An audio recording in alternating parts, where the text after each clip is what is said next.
दुर्योधन ने प्रस्ताव दिया कि आइए पधारिए, ये राजपाट की बातें होती रहेंगी।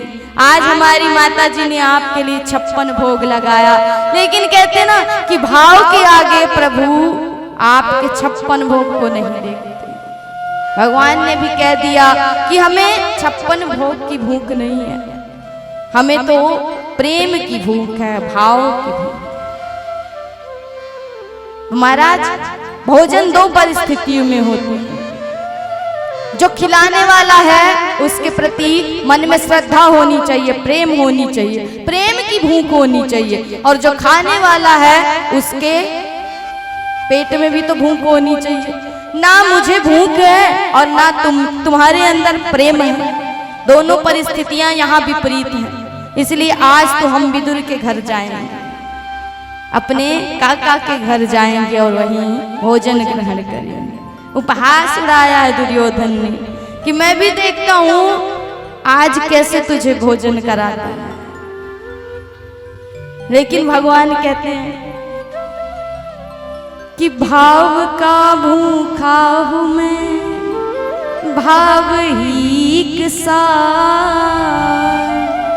भाव से भजता मुझे जो, भाव से बेड़ा पार।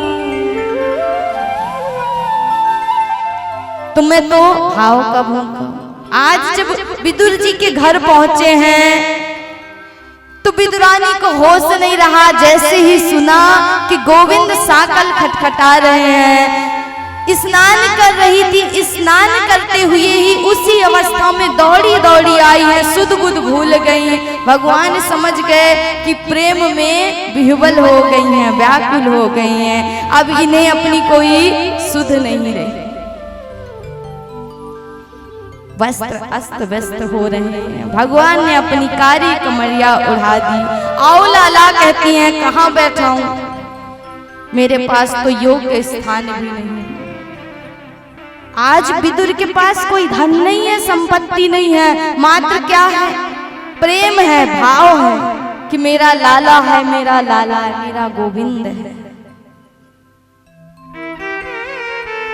भगवान कहते हैं बैठने के लिए मुझे स्थान की क्या आवश्यकता, मेरे भक्त का हृदय भी काफी है।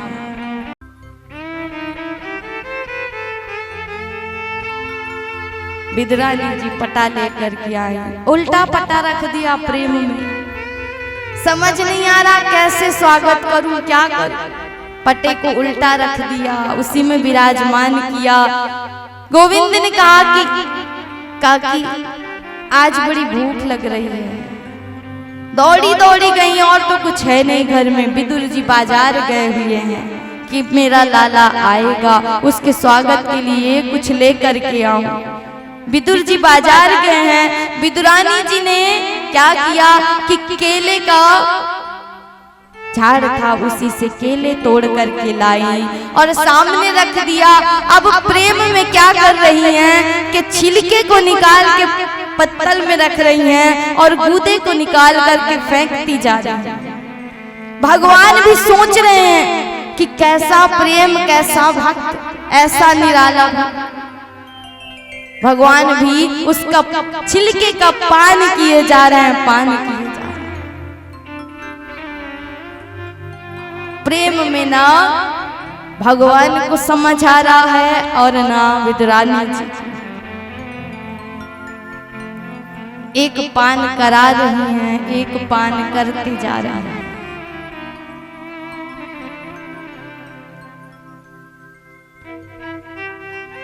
तभी विदुर जी का आगमन हुआ।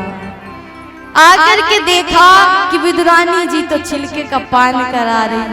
कहती हैं, अरे बाबरी, एक तो मेरा लाला इतने दिनों बाद आया, ऊपर से तूने उसे छिलके खिला दिया।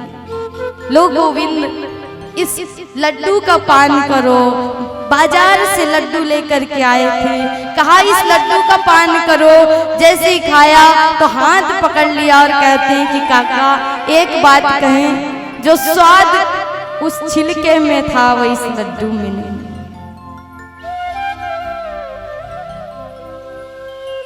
तो सिर्फ हम आप नहीं, अर्थात मनुष्य ही नहीं, जीव चराचर इस समस्त ब्रह्मांड जो भी एक छोटी चींटी भी है, यदि प्रेम से भगवान को पुकारती है, करुणा से प्रभु को पुकारती है, तो भगवान को आना पड़ता है। इसलिए संतों ने कहा है कि कपट गाठ मन में नहीं, सब सो सरल स्वभाव, नारायण वा भक्त की लगी किनारे ना। कपट त्याग करके जो निर्मल हृदय से भगवान की भक्ति करता है, उसकी पुकार प्रभु अवश्य सुनते हैं।